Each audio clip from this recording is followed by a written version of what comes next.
What DIVOC? It is now chapter 18. What we've lost. Time, love, and life. May 26, 2020, that evening. For the second time since the beginning of the pandemic, another news story leads to the local newscast that is not virus related. This time, instead of the mass shooting from Nova Scotia, a report out of Midwestern United States. It's the story of a black man who died yesterday after a police officer had pinned him to the ground with his knee held on his neck for nearly 9 minutes. Reports come out that the victim had pleaded with officers saying, "I cannot breathe." Video footage shows the incident, and protesters are in the street. "What the hell?" LeBlanc says to Jake on the phone. "You see this?" "Yes," replies Jake. Both men sit silently watching the rest of the news story, not saying anything more to one another until the report is done. Anger and frustration consume both men. It seems like a clear case of police brutality. LeBlanc shakes his head. "That's murder." Jake takes a moment, says nothing, and simply collects his thoughts quietly. As a black man, Jake has lived through moments of racial discrimination, and while he feels blessed to be living in Canada, he knows his country has its own systemic racial discrimination problems that must be addressed. Whether it is the people of color like himself, or Canada's shameful history of its treatment of its Indigenous population.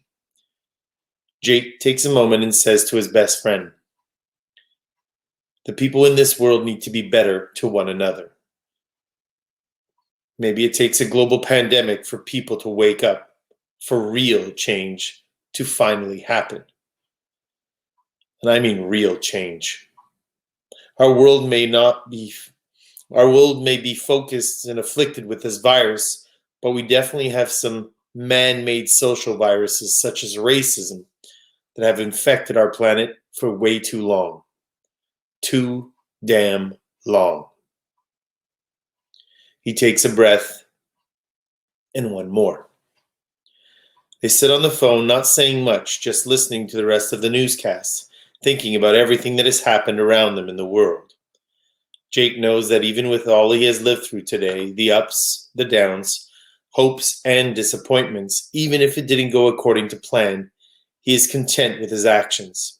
He is happy with the reflection of the man he sees in the mirror.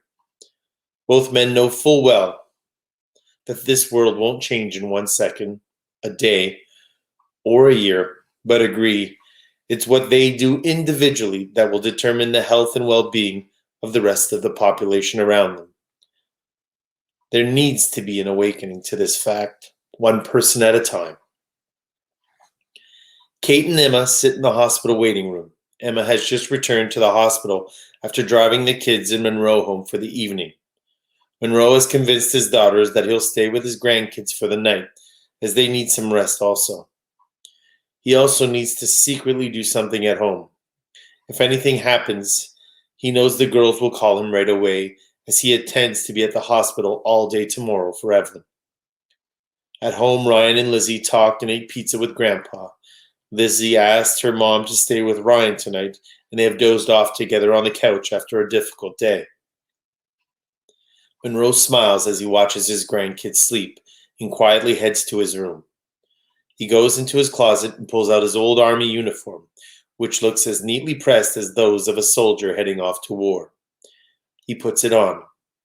He clutches a picture of Evelyn to his chest.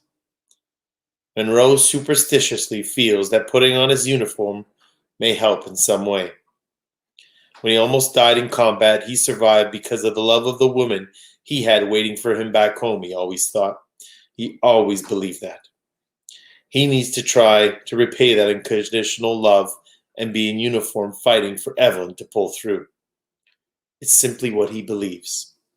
And remember, love makes people do crazy things at times. He knows he won't sleep, but he needs to be ready for the best and worst case scenarios. He is dressed ready for battle with pride and respect, no matter what happens. He does this to pay tribute to Evelyn, as she is the true battle-tested commander of their family.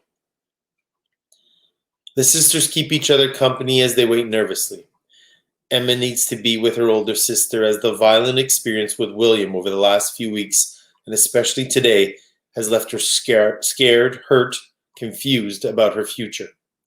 Lizzie is safe with Grandpa and Ryan, and the news of William being locked up for a few days gives her great peace of mind. She decides to tell her sister the entire history with William. Kate explains that they'll get through this together as a family. Emma says, "Sis, I love you. You've always been there for me. You've always been there for all of us." Kate gives a shy little smile.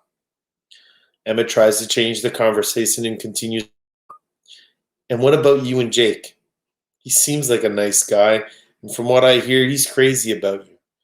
Are you sure you don't want to call him? It sounds like he's worth the risk, no?" Kate pauses and pauses a little more, then says, "I don't know. He is great, but you, Mom, Dad, Ryan, and Lizzie, you all need me right now. I need to," and Emma cuts her off politely. "Sis, you'll still be there for us like you've always have, but you deserve to have someone who's there for you." The doctor comes up to the ladies in the waiting area. "I have good news. Your mom is doing much better. It was touch and go for a while, but her breathing is stable now, and I feel confident she'll make a full recovery. I know you want to see her, but right now I can only let you go in one at a time." Emma turns to Kate and says, "You go first. I'm going to call Dad and let him know." Kate follows the doctor back to her mom's room. Evelyn looks weak, but when she sees her eldest daughter come into the room, a small smile surfaces. Kate is equipped with all the needed personal protective equipment and sits beside her mom. "Sweetie, I'm so happy to see you," says her mother. Kate, seeing her mom looking better, feels a tear stream down her face as all the worries in the world have suddenly fallen off her shoulders. "Shh, sweetheart. It's all fine. You think I would have left you to deal with your father alone? That wouldn't be right of me. The joke helps." "I thought you might." Kate starts her sentence, but before she can finish, Evelyn cuts her off. "Enough sad talk. I'll be good. Tell me something happy. How is that young man Jake doing?" Kate begins to explain. "Mom, I don't know if we were meant to." Evelyn cuts her off gently once again. "Catherine, Emily, Celeste. Does that man make you happy? Does he care for you? I know what love is, in all its forms, shapes, and colors.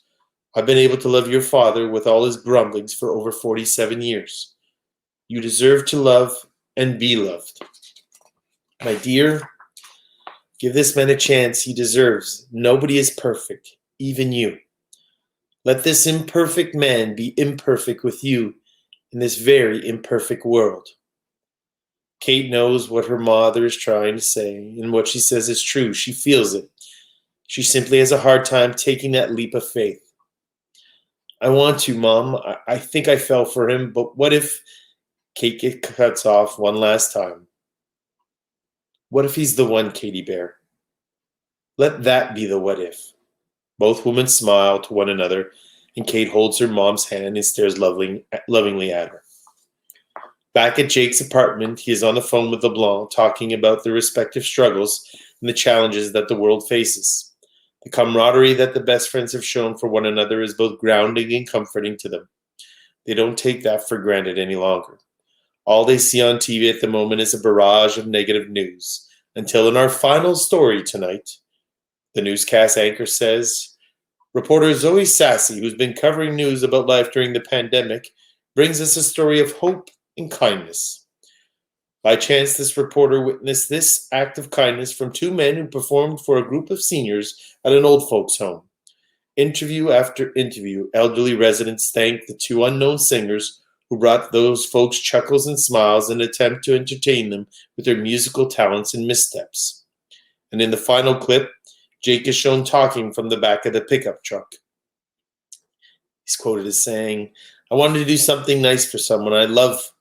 Kate, you care so much about the men and women under your care, and well, I love you for that. There are so many reasons to love you." That shows the camera angle when he was talking on the microphone. Zoe Sassy then enters with her report and editorializes, and from one romantic to another, whoever you are, Kate, you're a lucky lady. Love during COVID does exist and it can be beautiful. Finally, our society talks a lot about helping others in need. There's a lot of talk.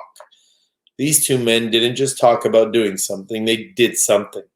We applaud you and thank you and hope others decide to follow your lead. Both Jake and LeBlanc are stunned. They didn't know they were being filmed. They are just happy to have been able to help. Jake phone's rings and it's Mac, so he has to let LeBlanc go. But I'll talk to you later, it's my dad. Jake says goodbye to LeBlanc and answers his dad's call. Hey Pops, everything okay? Mac responds, son, I'm so proud of you. I just saw the news and what you did for those seniors. You make me so very proud. Jake smiles. Mac continues. I am so proud of you, son. The two men talk about Jake's mom, the memories they've shared, and the gift they've given each other by reconnecting. The time together is priceless. Jake thanks his dad for never giving up on him. His father tells him, loving your mom and having you as a son are the two best things that ever happened to me. And Mac ends his discourse with, these have been the best few months I've had in a very long time. The ability to be father and son again has filled Mac's heart with joy. And Jake finishes, I love you, Dad. I'll call you tomorrow. I'll bring lunch too. I'm sure you'll have the test results by then and we can get back to normal. Emma heads home from the hospital after visiting with Evelyn. She wants to be home when Lizzie wakes up. Kate is still at the hospital and she has just watched the late evening news in the waiting area. She is blown away by the report on Jake and LeBlanc, and she thinks to herself, that's it. There's nothing left to debate. She picks up the phone and calls Jake. His phone rings and he sees that it's Kate. He looks at the phone excited but also very nervous. He thinks to himself, this call may break my heart for good or hopefully change the course of the rest of my life. He answers, Jake, I don't have the right words. Everything is so crazy, but I do know that I'm not perfect, and I want to take a chance on us to be imperfect together. Jake's heart skips a beat and he blurts out, if being imperfect is what you need, I'm your guy. Kate, I've never felt the way I do when I'm with you. I really love you. Damn it, Kate says. I wish you were here in front of me right now and not on this phone. In a rare moment of Kate, who swore. They both laugh and he says to her, then I'm coming to you. Jake bolts out of his apartment and Kate attempts to calm down his excitement. Okay, you have to meet me at the hospital. It's a long story, but everything is fine. The conversation continues on the phone until Jake makes his way to Kate, who's standing outside the hospital entrance. They embrace so passionately you'd think that this was the first time they'd ever kiss. Well, actually it is. They go for a walk in the moonlight, hand in hand around the hospital, and they talk about everything that has happened and all the coincidences that neither of them even knew about previously. Evelyn's health status, Jake meeting Ryan at the grocery store, Monroe and Lando's secret meetup, and William and Emma's blow-up earlier in the day. And Jake confirms he was the mystery man from earlier in the day who confronted William along with Ryan. Somehow, neither Kate nor Jake is all that surprised. She adds, I think the stars have been trying to tell me for some time that you're the guy for me. They laugh and continue to have a wonderful, real second date. To top it off, a whale leaps out of the St. Lawrence River and splashes back into the water right underneath the Jacques Cartier Bridge. Now this is a memorable second date, gushes Kate, as they kiss passionately again. It's now 4 a.m., and Jake and Kate are each in a chair sleeping while holding hands in the waiting room of the hospital.